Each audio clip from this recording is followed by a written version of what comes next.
My name is Representative William Bodie, and I am the Georgia Legislative Black Caucus Communications Chairman. And I want to thank everyone for being here today. I also want to thank the legislators that are here today, as well as the media. I want to recognize my colleague, Doreen Carter, also Vice Chairman of the GLBC, Representative Sandra Scott, and our Chairman, Senator Lester Jackson. First, I would like to say we're in a very dire situation right now with health care. Nearly 6 million citizens in this country will lose health care with the Affordable Care Act, i.e. Obamacare cost-sharing federal subsidized cuts. That means that over 309,000 Georgians who receive the federal subsidies may no longer have access to health care because they cannot afford to pay the full market exchange insurance premiums. To cut funding to these federal subsidies by the president's executive order with no plan B for funding shows no compassion for low-income and working-class families, which urge our colleagues in Congress to work across the aisle to find a way to appropriate funding and provide federal dollars for these vital subsidies in an effort to continue to allow cost sharing for the Affordable Care Act for American families who need it the most. Now I will turn this over to our GLBC Chairman out of Savannah, Georgia, Senator Lester Jackson. Good morning. Thank you all for being here today. The Georgia Legislative Black Caucus is assembled here today to make this one simple announcement. We condemn the actions of the White House to end the Affordable Health Care Act cost-sharing subsidies that assist low-income families and working-class families across these United States, especially in the South, where thousands upon thousands of working-class families will lose their access to health care. Georgia, if this should go through, Georgia's families, low-income, working-class families, will lose access to something that's very important and vital to something vital and important to health care in their lives. We urge our colleagues in Congress, we urge other leaders across these United States to talk to the president, to talk to the White House, to convince them that we need these subsidies, we need health care, we need to move this country forward, we need to move Georgia forward. And if we cannot protect the least of us, we all shall fail.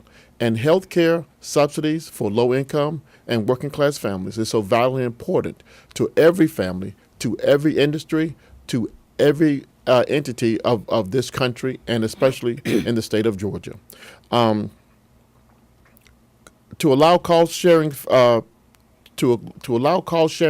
subsidies in this state is very important, but to deny this is deny access.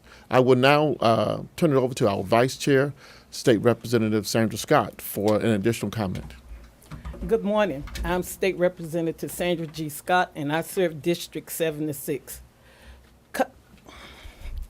Cutting the federal subsidies for the Affordable Care Act is cruel and unjust punishment for low and middle class families in Georgia across the United States. This is not a partisan issue. This is a people issue, and the people need affordable health care. People with pre-existing conditions and women will be impacted more than anyone. I ask that you today, please, stand with the Georgia Legislative Black Caucus and fight for affordable health care for all citizens across Georgia and across America who need it the most. Let our voices be heard. Now, I'll turn it over to State Representative Doreen Carter.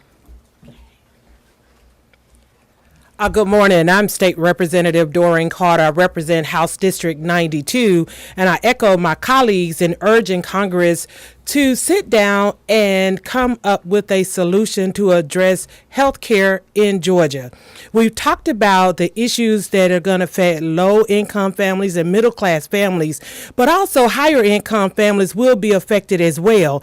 When these subsidies are removed and healthcare costs are increased, Congress can find a way to subsidize the cost sharing with low-income, middle-income families, but higher-income families will be affected because their premiums will increase. So we stand here today speaking for all citizens, residents of the state of Georgia, and we call on our Congress to stand up for the people of Georgia, for the people of the United States, and we ask you to do this now. We ask you to do it urgently. We ask you to lay politics to the side and stand up for the people. Thank you.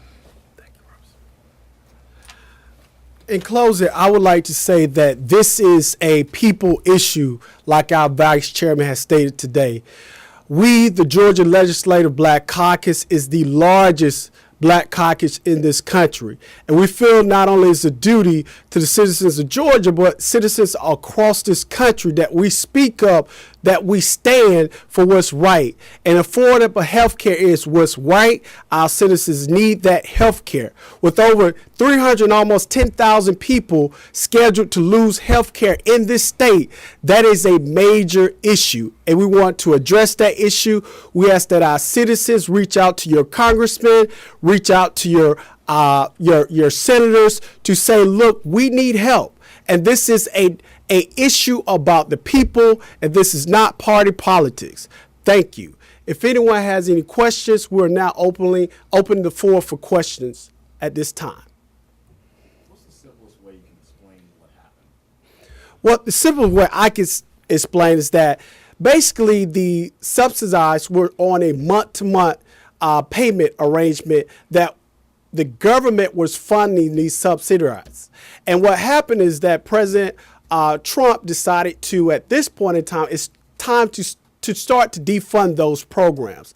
And so once he defunded the programs, now we're left with a situation where our citizens have to pay full price for their health insurance. And a lot of these families can't do that. These are families that make it $20,000 or less. So that is the issue. And that's how we got to this point, by the defunding of the subsidized.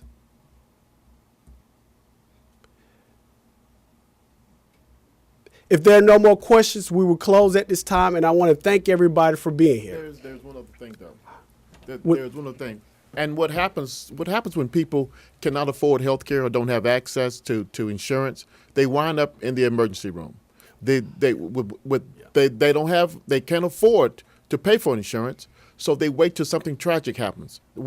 Instead of doing preventive care, they work to the sick, and then that's put another burden, another cost on our emergency rooms and our hospitals. So this affects everybody. This affects everybody. People should have access to care. People should have access to preventive medicine and affordable drugs.